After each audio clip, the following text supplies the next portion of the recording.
பாரதத்தை பற்றியும் ஹிந்துக்களை பற்றியும் பாகிஸ்தானில் உள்ள மக்களோட ஒரு மனநிலையை நாம் ஜஸ்ட் ஒரு குறிப்பாக சுருக்கமாக நம்ம பார்த்துடலாம். நம்மளுக்கெலாம் தெரியும், பாரதத்துலேருந்து ஒரு பகுதியாக இஸ்லாமிய மதத்தின் ரீதியாக நிலத்தை பிரிச்சுட்டு போய் தனி நாடான தான் பாகிஸ்தான். அப்போ அங்கே உள்ள இஸ்லாமியர்கள் இந்துவாக இருந்து மதம் மாதிரி இஸ்லாமுக்கு வந்தவங்க தான். ஆனாலும் அவங்க இஸ்லாமிய மதத்தை ஏற்றுக்கிட்டதுக்கப்புறம் பாகிஸ்தானுக்கு போனோன்னே இந்தியாவை எந்த அளவுக்கு ஒரு வன்மத்தோடு பார்க்குறாங்க அப்படிங்கிறதுக்கு ஒரு சின்ன உதாரணத்தை தரேன். அதுக்கப்புறம் இந்த மதம் மாறிய இந்துலேருந்து மதம் மாறிய இஸ்லாமியர்களை, அதாவது இந்த பாகிஸ்தானி இஸ்லாமியர்களை உலக அளவில் உள்ளவங்க எந்த கண்ணோட்டத்தில் பார்க்குறாங்க அப்படிங்கிறதையும் சுருக்கமாக பார்த்துடலாம். இப்போ 2023 தொடக்கத்தில் திருமதி ஸ்மிருதி இரானி இவங்க union minister for women and child development and minorities affairs, அது மத்திய அமைச்சராக இருக்கப்போ அவங்க சவுதியில் உள்ள இஸ்லாமியர்கள், இந்திய இஸ்லாமியர்களின் அழைப்பிலும் வேண்டுகோளிலும் இங்கே பாரதத்தில் உள்ள இஸ்லாமியர்களோட சில கோரிக்கைகளை எடுத்துட்டு, அவங்க மைனாரிட்டிஸ் அஃபேர்ஸ் மினிஸ்டர் இருந்தனால இந்த கோரிக்கைகளை எடுத்துட்டு அவங்க சவுதிக்கு போகிறாங்க. சவுதியில் ஒரு கான்ஃபரன்ஸ் அட்டெண்ட் பண்ணுறாங்க. அதுக்கப்புறம் அவங்க சவுதியில் போய் அங்கே பைலேட்ரல் அக்ரிமெண்ட் ஒன்று போடுறாங்க. இந்த பைலேட்ரல் அக்ரிமெண்ட்னா என்னென்னா, 2 நாட்டுக்கான ஒரு ஒப்பந்தம். இது அவங்க எதை பற்றி போடுறாங்க அப்படின்னா, இந்த பாரதத்தில் உள்ள இஸ்லாமியர்கள் ஹஜ் யாத்திரைக்கு போவாங்கள்ல மெக்காவுக்கு, அப்போ அந்த ஹஜ் யாத்திரிகளோட எண்ணிக்கையை கூட்டி இத்தனை பேர் எங்கள் பாரதத்துலேருந்து இஸ்லாமியர்கள் வருவாங்க அப்படிங்கிறத அந்த ஒப்பந்தம் அவங்க அக்செப்ட் பண்ணாதான் அத்தனை பேர்த்த ஹஜ்ஜுக்கு அனுப்ப முடியும்.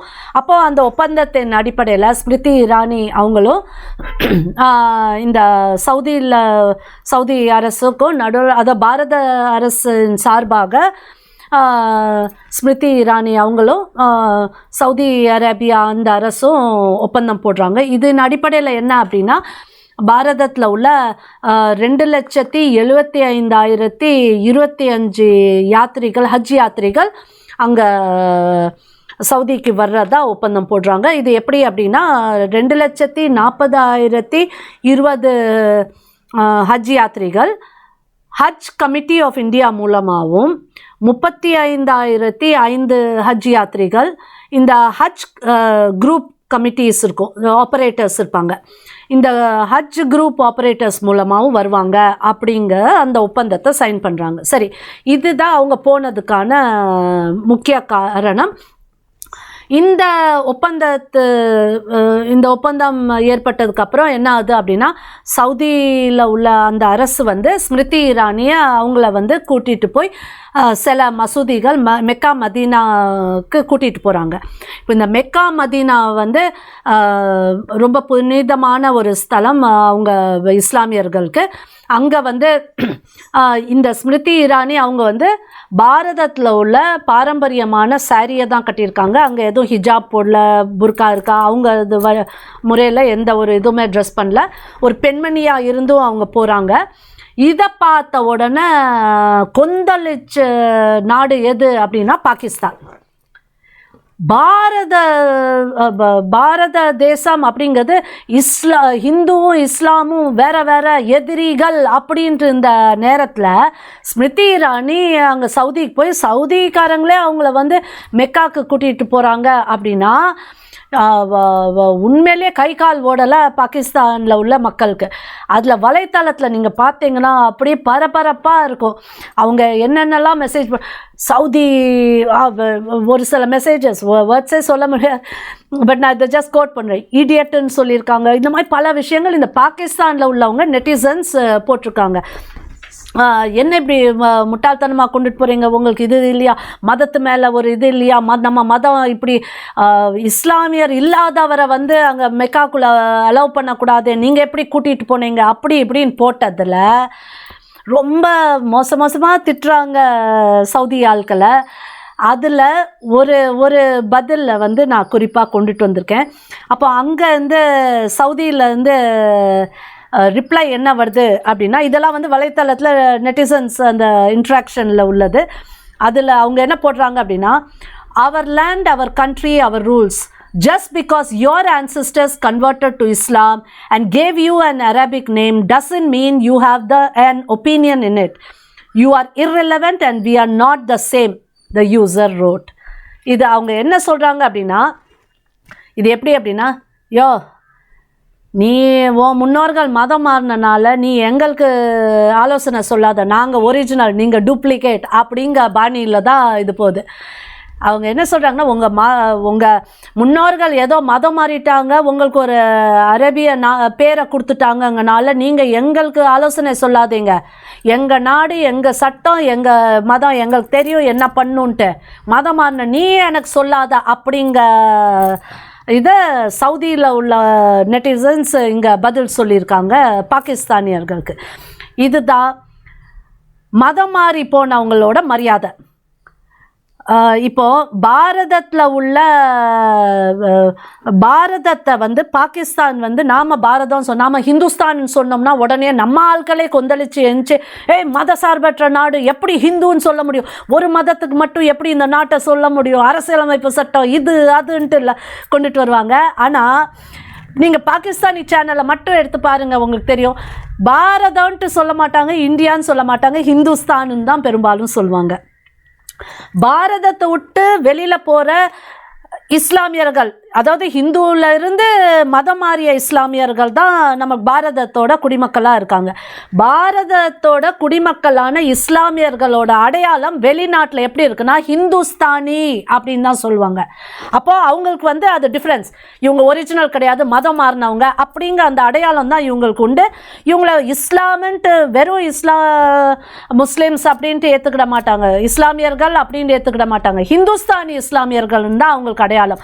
இது ஹஜ்ஜுக்கு போகிற ஒவ்வொருத்தரும் அதை ஃபேஸ் பண்ணியிருப்பாங்க. நீங்கள் யார் அப்படின்னா ஹிந்துஸ்தானியா அப்படின்னு தான் கேட்பாங்க. இதுதான் அவங்களோட அடையாளமும் கூட. அப்போது இங்கே மதம் மாறிய இஸ்லாமியர்களோட அடையாளம் பாரதத்தை விட்டு வெளியில் இஸ்லாமிய நாடுகளே கொடுக்குற அடையாளம் என்னன்னா ஹிந்துஸ்தானி அப்படிங்கிற அடையாளம் தான். இது வட இந்தியாவில் எல்லாத்துக்குமே தெரியும். தென்னிந்தியாவில் நம்மளுக்கு இங்கே தமிழ்நாட்டில் ஹிந்தி நிறைய பேர்த்துக்கு தெரியாதனால இது தெரியறதுக்கு வாய்ப்பு இல்லை. ஆனால் நிச்சயமாக இந்த இஸ்லாமியர்கள் ஹஜ்ஜுக்கு போகிறவங்க இந்த அவங்களோட அடையாளத்தை வந்து வெளியில் உள்ள இஸ்லாமியர்கள், வெளிநாட்டில் உள்ள இஸ்லாமியர்கள் பாரதத்தில் உள்ள இஸ்லாமியர்களுக்கு கொடுக்குற அடையாளம் ஹிந்துஸ்தானி அப்படிங்கிற அடையாளம் தான் அப்படிங்கிறது அவங்களுக்கு தெரியும். நீங்கள் உறுதிப்படுத்திக்கலாம் அவங்கக்கிட்டேருந்து. சரி, இப்போ வந்து இதுதான் வந்து ஒரு செய்தியை பகிரலாம்னு இருந்தேன். இது ஏன் சொல்ல வரேன் அப்படின்னா,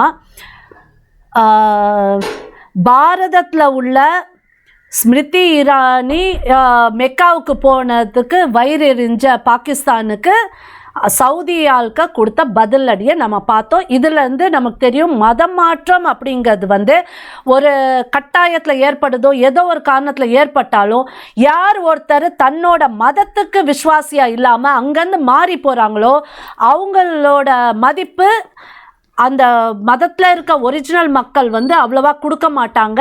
ஏன்னா இது எப்படி அப்படின்னா, தன்னோட அம்மா அப்பாவுக்கு துரோகம் பண்ணிவிட்டு அடுத்தவங்க அம்மா அப்பாவுக்கு விசுவாசியாக இருக்க போனால் அந்த அவங்களே என்ன சொல்லுவாங்க, உங்கள் வீட்டுக்கே நீங்கள் விசுவாசியாக இல்லை, நீங்கள் எங்களுக்கு எப்படி உன்னை எப்படி நம்புறதுன்னு கேட்பாங்க.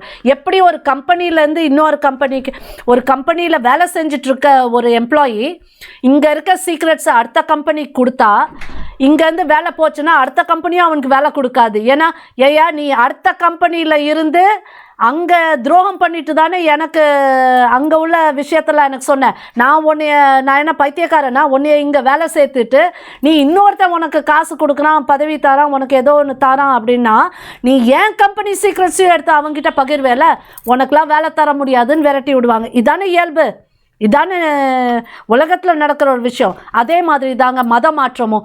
எப்போ நீங்கள் உங்களோட மதத்தில் இருந்து நீங்கள் இயற்கையாக பிறந்தது எந்த மதமாக இருக்குதோ அந்த மதத்துக்கு விசுவாசமாக இருங்க. ஆனால் மதத்தை மாறுனீங்க அப்படின்னா அந்த மாறின அந்த மதத்தவர்கள் உங்களை மதிக்க மாட்டாங்க. உங்களோட அடையாளம் வந்து நீங்கள் கன்வெர்ட்டட் அப்படிங்கிறது தான் வரும். இது எந்த மதமாக இருந்தாலும் சரி, இதுதான் உங்களோட அடையாளமாக இருக்கும். நீங்கள் எந்த நாட்டை சேர்ந்தவங்களோ, கடவுள் உங்களை இஸ்லாமை பிறக்க வச்சுருந்தாங்கன்னா அது வேற. இந்துவாக இருந்து நீங்கள் மதம் மாறினீங்கன்னா அங்கே தான் வந்து பிரச்சனையாகுது. இல்லாட்டி இஸ்லாமில் இருந்து வேறு கிறிஸ்துவத்துக்கு மாறுறீங்களோ, கிறிஸ்துவத்துலேருந்து வேறு மதத்துக்கு மாறுறீங்களோ, அப்போ தான் பிரச்சனையாகுது. That is call conversion.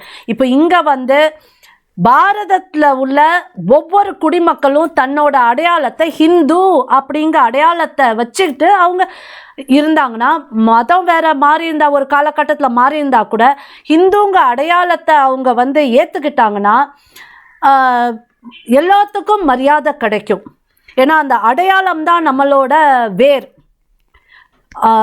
ஹிந்துங்க வேர் இருந்தால் தான் அந்த மரம் வந்து ஸ்ட்ராங்காக இருக்கும். எத்தனை புயல் அடித்தாலும் அது சாயாது. நீங்கள் ஹிந்து வேர்லேருந்து தான் உருவாயிருக்கீங்க அப்படிங்கிறத இருந்து அந்த ஹிந்து கலாச்சாரத்தை கட்டி காத்தாதான் மதம் மாறிய கன்வெர்ட்டட் முஸ்லீம்ஸாக இருக்கட்டும், கிறிஸ்டியன்ஸாக இருக்கும், உங்களுக்கும் மரியாதை அப்படிங்கிறது இது புரிஞ்சுக்கிட்டவங்க உண்மையிலேயே அது பக்குவமாக எடுத்துக்கிடுவாங்க. இங்கே வந்து ஹிந்துக்களுக்கு எதிராக ஒரு நாம் மதத்தை மாறிட்டோம் அப்படிங்கிறதுக்காக ஹிந்துக்கு எதிராக செயல்படுறதுலாம் சரி கிடையாது. எப்படி இப்போ அந்த பாகிஸ்தானோட உதாரணத்தை நான் சொன்னேனோ, அவன் ஒரு காலத்தில் ஹிந்துவாக இருந்து தான் முஸ்லீமாக மாறி அப்போ தனி நாடாக வாங்கிட்டு போயிட்டு அவன் முஸ்லீம்ஸ்களுக்கே